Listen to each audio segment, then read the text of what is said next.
Getting Golfy is the name of the game here at TPC Sawgrass, and the guy next to me wants, you have your eye on the prize behind those sunglasses. You want that trophy in the Creator Classic. You describe yourself and are described as a true golf sicko, the co-founder of No Laying Up, an amazing podcast, truly, like a beautiful listen, really got me up to speed in my overnight cram session for my final today. We've got Chris Solomon, a.k.a. Soly. Thanks for being on the show. Thank you for having me. I feel kind of the same way in terms of cramming for an exam. I'm trying to get my game ready for, to do something that is very outside the box from what we normally do. We film YouTube videos, but we can edit those. You don't have the eyeballs staring at you when you go to hit the shots, and the eyeballs are going to be staring today, and it's going to be live. So it's definitely, you're flexing a different muscle this week. I'm flexing a different muscle this week. Okay. I'm trying not to be nervous, but I'm pretty nervous as well. But let me tell you the name of my game. Just preparing everyone. It's called The Art of Kay Adams is Underselling and Over-Delivering, right? Like so you're doing that. I've heard it all week. I've listened to the podcast, No Laying Up. I'm a new subscriber. You have a new fan. You've been putting it out there like, I don't really do this. This is new. You're trying to set a low expectation bar that you clearly are going to clear. I see what you're doing, and I like it. I like it. I think I'm trying to mentally do that, and everything. I'm getting more texts today from people I haven't heard of and heard from in so long. Like can't wait to watch. Like family? I got some cousins. I got some childhood friends who can't wait to watch today, and all that. Which, it's starting to everything external is starting to make it feel like a bigger deal than I've made it up to be in my head. I would play my best golf if this snuck up on me. I just went and had fun and just didn't think too much about it. And I've tried that approach. You're calling me out for it, and it's pretty unavoidable at this point. Are you scared to hit somebody with the ball? Now I am. Now that you say that, I hadn't thought of that yet. I'm scared to get hit by a ball. Luckily, I'm walking the course with you. You're gonna be with us. The unfortunate thing about your next several hours, it's going to be you're trying to show up for No Layup.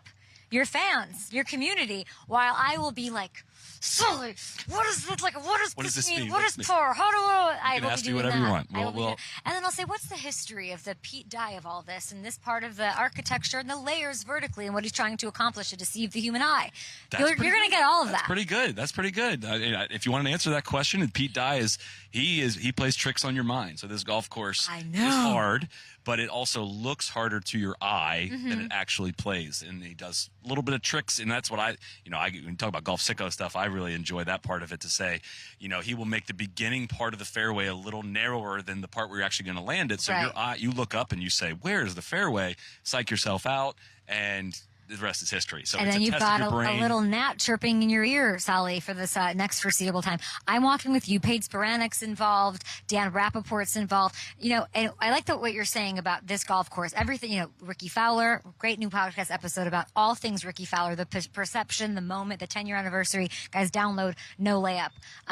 I thought it was fascinating that everyone's telling me it's sort of an even playing field. Like this course is designed to humble any advantage you might have, like a Berkshire long drive kind of vibe, right? It's more about precision in some of these things. The greens are smaller. Look how much I know. That's good. No, a lot of golf courses tend to favor the guys that hit it the farthest, but there's enough this is kind of like double black diamond skiing, like a lot of moguls out there. You can't just run straight down the hill on this golf course. You can't pin your ears back. You got to hit to the right spots, make turns at the right, that's the analogy I always use. So you look at, some golf courses really promote a strong course history to say, like, all right, Jason Day plays great at Bay Hill every year. Like that was last week. But this year, you don't see any player that has a perfect TPC Sawgrass record, because you could win one year, you can miss the cut. Phil Mickelson won this tournament. Seems to figure it out pretty easily. I think he's about to buck. I think he might buck the trend of I don't know. He's sort of facing. He can disrupt that a little bit. That thought. Phil Mickelson famously, he won this tournament once, and then one year it was about to miss the cut. He literally said out loud, like, how did I ever win here? Because when you're going good, this course looks pretty easy. When you're going bad, Darth Vader, respectfully. There's like a famous line about Darth Vader designing it in the great Pete Dye. May he rest in peace. The No Laying Up podcast, check that out with Chris Solomon, with all the guests, all the work that you put into that. I do want to get into a little bit of this Players Championship, because here's the thing. You've got 3 kiddos, right? 3 kiddos. I found out yesterday I'm an aunt to 3, to 2 twins, a boy and a girl, and a 1.5-year-old. You and I are family. How about that? You and I are FanDuel family. I had no idea. It was so lovely to meet you at the family reunion here at TPC Sawgrass. Gronk, a distant cousin as well. Tell me about the FanDuel part of all this. Maybe we'll flash some odds here. Are there on odds FanDuel for this Sportsbook. No, not for Creator Classic. Okay. Let's talk Players Championship and make the FanDuel fam happy here. So I probably can't see that. I can do this. Scotty Scheffler plus 400. This is why you're I'm a amazing. co-host. I know how to do this. Rory McIlroy plus 1,100. Colin Morikawa plus 1,400. Got Ludwig Oberg plus 1,800. Who's been here a lot lately, I've heard. Exactly right. Justin Thomas, a past champ, plus 2,200. Xander Schauffele plus 2,500. You're not usually going to see Xander that far down the odds sheet, but he's still coming back from injury, and we haven't seen him play his best golf. It's really only his second week being back, but you would normally see him in the top 3 in the odds prior to that. So I'm hearing a lot of whispers about Ludwig. Are you in on that? There's not a golf course that would not fit his eye. I'm going to give you a little sneaky one though. He had a good start to the week last week, and he was so close to winning this last year. And it's Wyndham Clark, who I believe you've done shot some content with. Yes! I think he was plus 5,000. Oh my gosh, you shot some content with. The last that I looked was plus 5,000, and I know it didn't finish great for him. I don't think it might be coming. It's definitely coming down. Plus 6,000. Plus 6,000. I'm taking it. He was smiling. He was like there was a lot of levity to him after what happened. I don't want to talk about the lip out thing, but he was fine with it when it came up, and he's approaching it. I think he wants to have fun, and look, when that's the vibe, I'm in. When he gets it going, he gets it going, and he has these hot streaks that last a couple weeks or months at a time. So that was kind of my eyes went straight to him when I saw that he had the bad weekend last week. Sometimes you're not everybody's going to remember Morikawa's great week, but you're not going to remember Wyndham had two great days to start the week. So you're on the back 9 here at TPC Sawgrass. What a life you lead. You get to hang out and make. What's the coolest part of your job? Like literally, the amount of texts you're talking about texts for today. The amount of texts I'm getting, like you don't even know where you are. You got to respect the TPC. And I'm like, I'm having a great time. And like, people are so jealous of me. My brother's never watched Up and Adams. He watched yesterday for the first time ever because I'm here.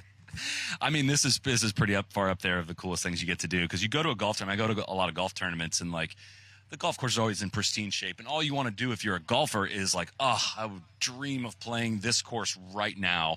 How fun would it be to hit shots in front of a bunch of people and do all these things? Every tournament you go to, you think about that, and today is the reality of that. So this is pretty darn cool. We're a little bit of cannon fodder, for the audience. I mean, I'm sure some things are going to happen out there that people are going to make fun of us for, which is great. That's the whole Nothing goal. will be worse than me, but I'm just here for the vibes. If you want to see more from Soly and myself, we're walking the course together, back 9.